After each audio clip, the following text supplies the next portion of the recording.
avec un nouvel invité, nous sommes avec Augustin. Bonjour Alban, en effet je suis avec Anaëlle Frélon, chargée de communication au 4 bis Information Jeunesse. Bonjour Anaëlle Frélon. Bonjour. Qu'est-ce que le 4 bis? Alors le 4 bis, c'est une structure d'information jeunesse, c'est-à-dire il y a un bâtiment où on a des professionnels qui sont capables d'informer tous les jeunes sur des thématiques diverses et variées, à savoir le logement, l'orientation, le travail, la santé, les loisirs, les vacances, toutes les thématiques dont les jeunes sur lesquelles les jeunes peuvent avoir des questions. On est capable de répondre à ces questions. Voilà. Et en plus de cela, en quoi vous aidez les étudiants dans leur vie étudiante à part de... Alors en plus de... Donc on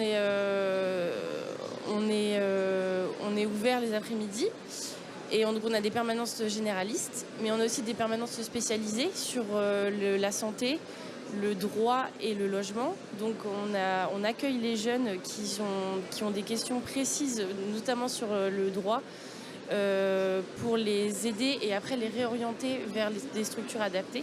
En fait, c'est ça ce qu'on fait, c'est qu'on accueille les jeunes, on fait une réponse à leur première question, et s'il y a besoin de réorienter les jeunes, on le fait et on les réoriente vers les structures les plus adaptées. Et où ça se situe dans Rennes? Le 4 bis, c'est au niveau de la place Charles de Gaulle, l'esplanade Charles de Gaulle, entre les Champs Libres et l'Exploratoire. Et est-ce que vous organisez des temps forts sur des thématiques bien précises Oui, justement sur les thématiques de l'information jeunesse, donc à savoir le logement, le droit, la santé, etc. On organise là deux temps forts à venir. Un premier temps fort le 22 janvier qui s'appelle J'ai 16, 17, 18 ans, qu'est-ce que ça change? Donc à savoir les droits et les devoirs des jeunes qui deviennent des adultes, sur le permis, sur la question de l'emploi, l'orientation, etc.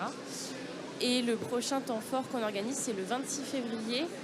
C'est un forum job d'été. Donc là, on aura beaucoup de partenaires qui viendront avec des offres d'emploi à destination des jeunes, que ce soit des jobs étudiants ou des jobs d'emploi, d'été saisonniers. Voilà. Et ces temps forts sont toujours au 4 bis C'est toujours au 4 bis.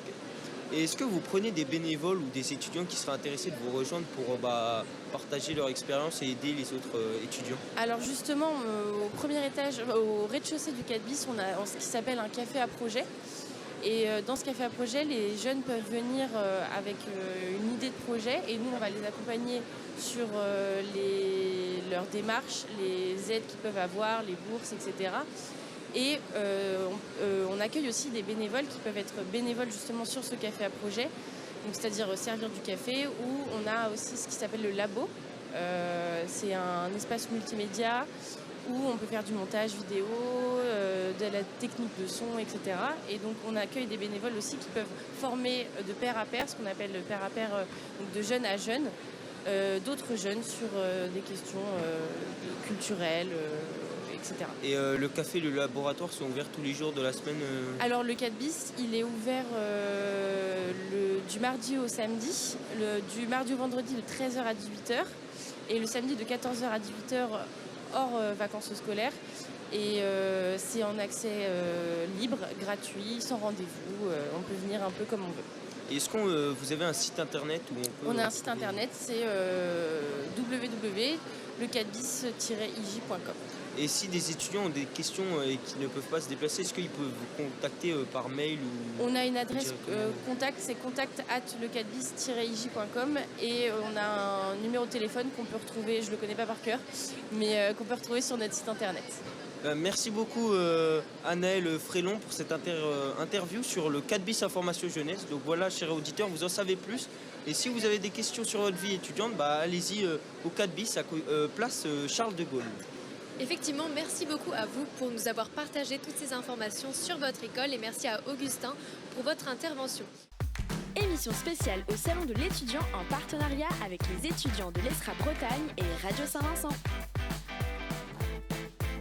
Et je laisse Louis Février avec une nouvelle personne à interviewer. Merci Alex. Oui, alors en effet, je suis en compagnie d'Erwan Lemoy-Guarou, pardon. Donc, bonjour Erwan. Bonjour. Alors quel est le nom de l'organisme où vous travaillez? Donc alors moi je suis responsable du pôle médico-social Fondation Santé des étudiants de France à Rennes, Beaulieu. D'accord. Et quel est le rôle de cette fondation, son travail? Alors, la fondation regroupe des centres de rééducation, des hôpitaux, des cliniques sur l'ensemble du territoire. Donc avec cette particularité quand même, c'est d'accueillir des jeunes en soins et aussi de leur permettre de continuer leurs études. Donc on retrouve par exemple à Rennes, à la clinique de Rennes-Beaulieu, des secteurs de soins en rééducation, en soins psychiatriques, mais avec une annexe du lycée Chateaubriand et une annexe du collège aussi. Et comment vous les accompagnez précisément, ces personnes en situation de handicap? Alors donc nous, on est un petit peu à côté de la clinique, on est un pôle médico-social avec plusieurs services, donc 3 services principalement. Donc Handisup Bretagne, donc là on sécurise en fait le parcours de jeunes étudiants en situation de handicap. On leur propose un accompagnement global. Donc parcours scolaire, c'est ça? Parcours scolaire, parcours universitaire, études supérieures, donc après le bac. Donc ça va aller de la première année jusqu'au master 2 pour les étudiants qu'on accompagne. On a un autre service qui s'appelle le service d'accompagnement et de soutien, où là on propose autre chose, qui est une expérimentation de vie autonome en appartement. Toujours pour des jeunes en situation de handicap. J'ai envie de prendre mon indépendance, mais je ne sais pas trop comment faire, gérer mon appart, gérer mes factures, mes démarches administratives, mes loisirs. Donc voilà. La particularité de ce service, c'est qu'on est situé au rez-de-chaussée de la résidence. Et donc que nos jeunes sont en proximité, on peut les voir souvent, voire très souvent, voire tous les jours. D'accord, donc comment ça se passe? Vous les aidez à trouver un logement, un appartement? Alors, quand ils arrivent au service d'accompagnement et de soutien, on a des studios qui nous sont prêtés, on va dire. Donc eux louent, ils sont locataires de leur appartement. Ils sont chez nous pendant 2 ans maximum. Et bien sûr, un de notre travail, c'est de leur trouver un hébergement qui va leur convenir. Soit un appartement sur Rennes ou Rennes Métropole, mais d'autres jeunes souhaitent plutôt des habitats regroupés, des colocations, etc. Donc bien sûr, c'est une partie de notre travail.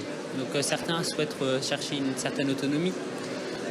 C'est vraiment leur objectif, c'est-à-dire que être en situation de handicap doit aussi permettre d'avoir une vie inclusive dans la cité, de pouvoir vivre sa vie de jeune, parce que moi je dis souvent, au-delà du handicap, on accompagne des jeunes, donc avoir envie de rencontrer du monde, d'inviter du monde chez soi, d'aller faire ses courses, d'avoir ses loisirs, de circuler en ville. Et puis on leur propose aussi pour certains quelques actions collectives. Donc on vient quelquefois dans ce hall qui est transformé en décembre lors des trans musicales. Et donc voilà, c'est vraiment découvrir la vie autonome. Et vous accompagnez tous les types de handicap, j'imagine? Alors sur les 2 services, sur Handisup et le SAS, bien sûr on accompagne tout type de handicap. Que ce soit handicap moteur ou ce qu'on peut appeler aussi les handicaps invisibles. Donc actuellement, effectivement, on a des jeunes qui ont plus de difficultés au niveau psychique ou autisme, mais ça peut être de la dyspraxie, de la dyslexie, enfin de la surdité, malvoyance, etc. Vous dites jeune, mais quelle est la tranche d'âge que vous accompagnez? Alors, nos moyennes d'accompagnement, on est sur 22 ans, 23 ans sur les 2 services. C'est pour ça que je parle souvent de jeunes. D'accord. Donc de jeunes adultes. Jeunes adultes qui, donc pour Handisup Bretagne, je dirais qu'ils vont passer du lycée, de la terminale aux études sup. Alors je dirais que c'est quand même une grande marche. Et parfois, quand on est en situation de handicap, c'est plus compliqué. Parce que des aides qu'on peut avoir au lycée, on ne va pas les retrouver en faculté ou en grandes écoles. Il va falloir gérer son environnement numérique de travail. Alors, c'est pas simple. Pouvoir se loger aussi sur Rennes, être en CTU ou en appartement, gérer ses loisirs, etc. Donc, et plus forcément avoir sa famille en proximité. D'accord, donc je pense que c'est les jeunes qui viennent vers vous pour que vous les aidiez à retrouver, à réaliser leur objectif. Alors, effectivement, nous on est présents sur quelques salons, comme le salon de l'étudiant, là c'est pas mal. Mais autrement, c'est soit des organismes qui suivent déjà des jeunes quand ils sont lycéens, qui viennent vers nous, soit souvent des parents aussi, qui vont nous interpeller, qui vont venir nous chercher, ou des jeunes qui ont entendu parler de nous et qui nous appellent. Voilà, on a des entretiens, une procédure d'admission qui fait qu'après on peut les accompagner. Combien de personnes au niveau départemental ou bien régional accompagnez-vous? Alors, au niveau d'Handisup Bretagne, on accompagne une 30aine de jeunes à peu près par an au niveau du service d'accompagnement à la vie sociale. Au niveau du SAS, service d'accompagnement et de soutien, c'est à peu près pareil sur l'année. On a 18 places, donc c'est pas énorme quand même. Et on a un autre service qui s'appelle le service d'accompagnement à la vie professionnelle, où on est à peu près aussi sur une trentaine d'accompagnements. Et pouvez-vous nous expliquer un peu ce service professionnel? Alors, le service d'accompagnement à la vie professionnelle, ça vient en bout des deux autres, on va dire. Ça veut dire, j'ai fini mes études depuis moins de 3 ans et je cherche un boulot, tout simplement. Je cherche un emploi, mais j'ai une situation de handicap. Donc, ça rajoute des contraintes. Et donc, on a une collègue là sur Rennes, et puis on a un autre service aussi sur Brest, qui va être facilitateur dans cette recherche. On a une candidatèque, c'est-à-dire qu'on va publier sur le net un certain nombre de curriculum vitae qu'on va dispatcher à peu près à 500 entreprises sur, on va dire, région rennaise, Grand Ouest. Donc vous avez des contacts, des entreprises que vous connaissez bien? Alors on a des contacts, on a des entreprises qu'on connaît bien, qu'on connaît même très bien parce qu'on a l'habitude de leur adresser des candidatures, et d'autres entreprises qui viennent vers nous en nous disant, ben voilà, nous on cherche une personne à l'accueil ou en gestion administrative ou au niveau RH. Voilà, est-ce que vous auriez des CV compatibles?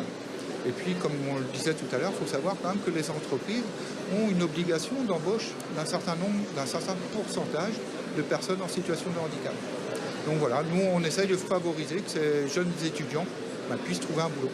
D'accord, donc pour finir, vous avez un site ou quelque chose où on peut retrouver toutes ces modalités? Alors, vous pouvez aller sur le site de la Fondation Santé des étudiants de France, Rennes, ou taper Handisub Rennes.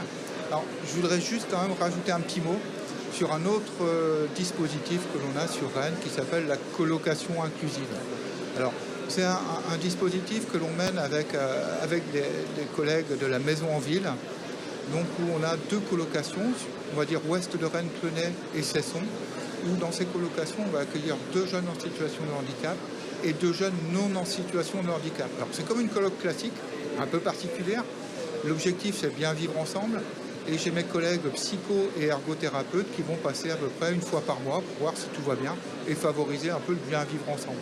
Donc c'est aussi financé par le département d'Ille-et-Vilaine.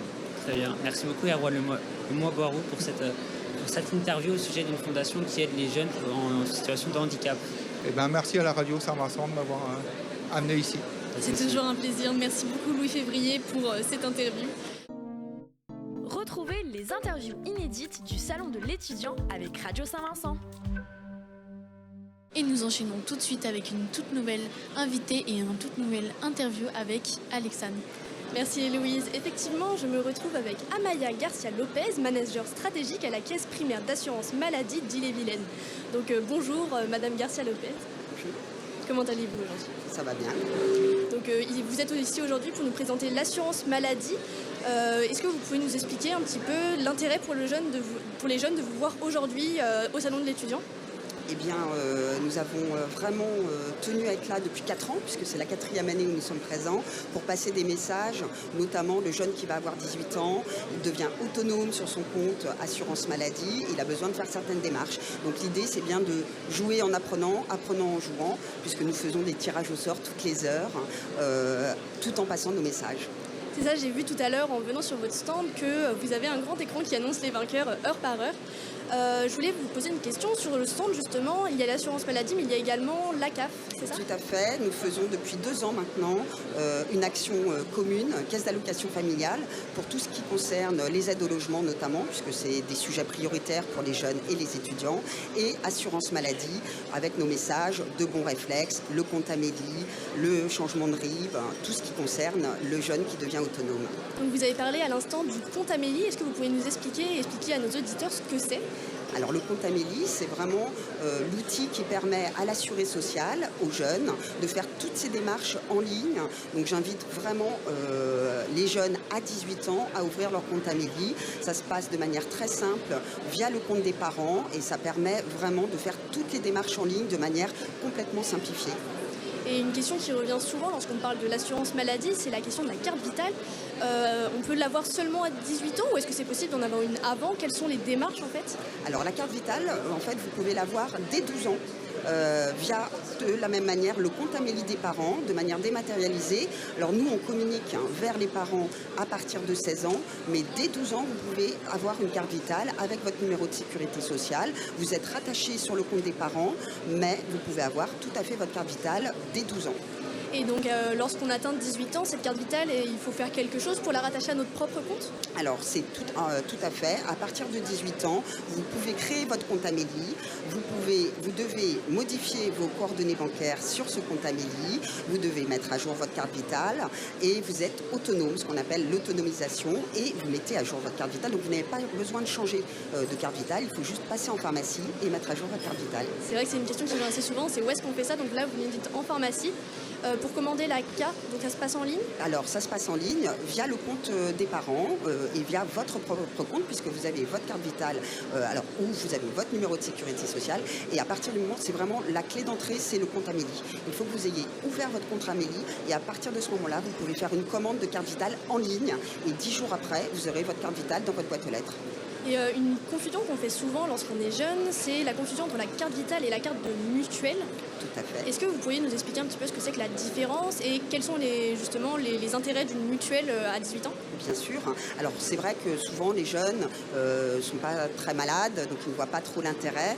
Donc l'assurance maladie prend une partie des remboursements en charge, mais si vous n'avez pas de mutuelle, vous aurez ce qu'on appelle un reste à charge, donc de l'argent à sortir de votre poche. Donc il est extrêmement important d'avoir une mutuelle. Alors souvent à 18 ans, c'est la mutuelle des parents, jusqu'à 25, 26 ans selon le contrat de mutuelle.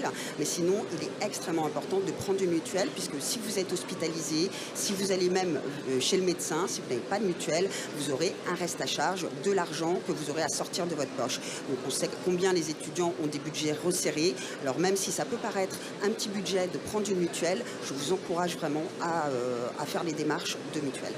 Et donc justement, si j'ai décidé de faire cette interview aujourd'hui, c'est parce qu'il y a une grande méconnaissance de l'assurance maladie auprès des jeunes. On voit sur votre stand ou autour des jeunes qui se posent énormément de questions en remplissant justement vos formulaires de jeu. Est-ce que vous voyez cette méconnaissance chez les jeunes? Est-ce que c'est pour ça que vous êtes là aujourd'hui, que vous trouvez ça important? Tout à fait, on voit bien qu'il y a une méconnaissance, il y a une confusion, donc on est là pour passer nos messages, on est là évidemment pour accompagner tout ce public jeune vers une meilleure connaissance de la protection sociale, de l'assurance maladie, des caisses d'allocation familiale, pour qu'ils puissent acquérir une autonomie dans la gestion de leur dossier santé. Et est-ce que des jeunes très intéressés par le sujet ou qui souhaiteraient se renseigner pourraient vous retrouver sur par exemple un compte Instagram? Tout à fait, nous avons un compte Instagram qui s'appelle Mes Tips Santé, où vous avez vraiment, il est dédié au public jeune, vous avez tous les messages de l'assurance maladie en tant que prévention, tout ce qui est faire sa carte vitale justement, toutes les questions que le jeune se pose, la carte européenne d'assurance maladie quand vous êtes en voyage en Europe, vous avez tous ces messages sur Mes Tips Santé, le compte Instagram de l'assurance maladie. Eh bien, en tout cas, merci beaucoup à Maya Garcia Lopez pour cette interview. Merci d'avoir répondu à des questions que beaucoup de jeunes se posent, beaucoup d'interrogations, beaucoup de flou pour certains de nos étudiants. C'était un plaisir de vous avoir. Merci beaucoup, merci à vous. Merci, au revoir. Eh bien, merci beaucoup aussi à Alexandre pour cette interview. C'est le salon de l'étudiant avec Radio Saint-Vincent. Je tiens quand même à enchaîner avec une prochaine interview avec Faustine Janvier. Et oui, en effet, bonjour Alban, bonjour à tous. Je suis en compagnie de Smera, une mutuelle étudiante, et aujourd'hui c'est Louis Rondeau qui va nous expliquer quel est l'intérêt d'avoir une mutuelle étudiante. Bonjour Monsieur Rondeau. Bonjour. Alors, vous représentez une mutuelle étudiante, et nous, c'est vrai que dans quelques années, on sera tous étudiants. Vous pourriez nous expliquer quel est l'intérêt d'une mutuelle? En fait, l'intérêt d'une mutuelle, c'est pouvoir être remboursé à 100% de toutes ses dépenses de santé. Ce qu'il faut savoir, c'est que la sécurité sociale, de base, prend une partie de nos dépenses de santé. Globalement, on est autour de 70-80%, mais le reste à charge peut être énorme si, par exemple, on va à l'hôpital. En fait, on peut avoir un reste à charge qui peut être conséquent, surtout pour un étudiant. Et donc, la mutuelle rembourse ce reste à charge, c'est ça? La mutuelle rembourse le reste à charge donc par une cotisation que la personne paye soit par an ou soit par mois. Et donc, actuellement, en tant qu'enfant, on est sur la mutuelle de nos parents. Jusqu'à quel âge on peut être sur la mutuelle de nos parents? C'est très variable en fonction de la mutuelle. Généralement, on peut être sur la mutuelle de nos parents à partir de 25 ans ou jusqu'à la fin de nos études. Mais en fonction en fait, des mutuelles, il y en a qui préfèrent aller sur d'autres mutuelles comme les mutuelles étudiantes parce qu'à partir de 18 ans, le forfait peut être plus cher pour les parents et donc c'est plus arrangeant pour des parents d'adopter une autre mutuelle. Et donc cotiser chez une mutuelle étudiante telle que Smera, donc c'est avantageux pour le coût pécunier, c'est exact? Oui, parce qu'en fait, nous, là par exemple, on est en janvier et il y a une augmentation générale des mutuelles. Nous, on est resté fixe pour cette année et ça permet aux étudiants donc, de bénéficier quand même d'une mutuelle, même si à côté, il y a une augmentation des mutuelles de manière générale. Et combien ça coûte de cotiser à l'année chez Smera? Dans une fourchette de prix, bien évidemment. Une fourchette de prix, en fait, on a 4 formules de mutuelles. Donc la plus petite, elle va être aux alentours de 50 € et la plus par an. Et la plus chère va être jusqu'à 444 €. Et donc plus cette mutuelle est chère, plus la cotisation couvre un large nombre de prises en charge, c'est ça? Oui, parce que la plus petite, en fait, permet de prendre en charge que la partie hôpital, alors que la plus grosse, en fait, couvre les parties optiques, dentaires, les dépassements d'honoraires, etc. D'accord. Et est-ce que tous les étudiants, selon vous, sont dans une mutuelle? Non. Il y en a forcément qui n'ont pas de mutuelle et justement qui peuvent galérer à la fin du mois ou par exemple qui ne vont pas chez le médecin et qui n'achètent pas de médicaments parce que souvent en fait ils n'ont pas la connaissance de pouvoir s'inscrire dans une mutuelle. Il existe aussi différents dispositifs de l'État pour des étudiants qui n'ont pas forcément le sou d'avoir une mutuelle étudiante et d'être correctement pris en charge. Et donc c'est pour ça que vous êtes sur ce genre de salon étudiant pour pouvoir promouvoir le fait et l'importance d'avoir une mutuelle, c'est exact?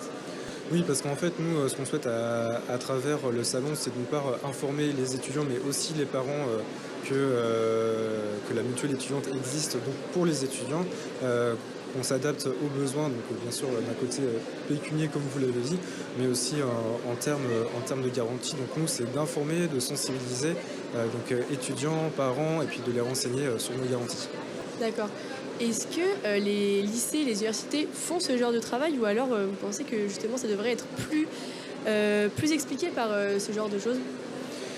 Il existe des différents dispositifs dans des établissements type université, effectivement. Donc, il y a le service de santé des étudiants qui existe dans toutes les universités, mais qui est décliné en fait sous différents termes. Et il existe aussi des étudiants relais santé qui vont transmettre l'information. Mais je pense que c'est en tout cas un projet, une thématique qui devrait être consolidée au vu de nous, des étudiants qu'on reçoit à la Smera et qui se posent encore des questions, genre tout type de questions. Un étudiant qui a 18 ans et qui commence à être en études supérieures, voilà, comment ça se passe, c'est quoi Amélie, la CPAM, comment est-ce qu'on puisse s'inscrire sur Amélie, qu'est-ce qui est important, etc. Donc nous, on essaie de vraiment répondre à toutes ces questions. Et c'est quoi le coût en moyenne du coup de quelle est la cotisation moyenne de tous les étudiants, on va dire? Je sais pas si vous voyez ce que je veux dire. Pour une mutuelle étudiante ou pour une mutuelle en général? Pour une mutuelle étudiante. Pour une mutuelle étudiante, on va être sur entre 12 et 20 € par mois. Ok, d'accord. Donc c'est assez raisonnable et c'est toujours une bonne chose d'avoir une mutuelle parce que ça part les imprévus de la vie, c'est exact? En fait, c'est important d'avoir une mutuelle parce qu'effectivement, ça part les imprévus de la vie. L'idée, en fait, nous, on est dans une économie sociale et solidaire, c'est-à-dire que ce que nos adhérents, en fait, cotisent pour leur mutuelle, en fait, nous, on les rembourse grâce à leur cotisation. On n'a pas en fait d'actionnaires qui sont dans la Smera. Ce qu'il faut savoir, c'est que nous, on a un conseil d'administration qui est composé d'étudiants et présidé par un étudiant. Ce qui fait que, par exemple, si on doit augmenter nos tarifs de mutuelle ou même d'assurance internationale ou autre, ça doit passer par la validation de ce conseil d'administration. Donc c'est une mutuelle conçue par et pour les étudiants, ce qui est une très bonne chose. Ça permet de mettre en avant d'abord leurs besoins. Eh bien, merci beaucoup Louis Rondeau d'avoir répondu à nos questions et aussi d'avoir fait de la prévention et informé nos auditeurs sur l'intérêt d'avoir une mutuelle parce qu'on n'y pense sans doute pas assez, mais quand on rentre dans les études supérieures, c'est important de penser à ce genre de détails. Je rappelle que vous êtes chargé de développement sur la mutuelle étudiante Smera. Merci beaucoup. Merci à vous. Effectivement, merci à vous deux pour toutes ces informations.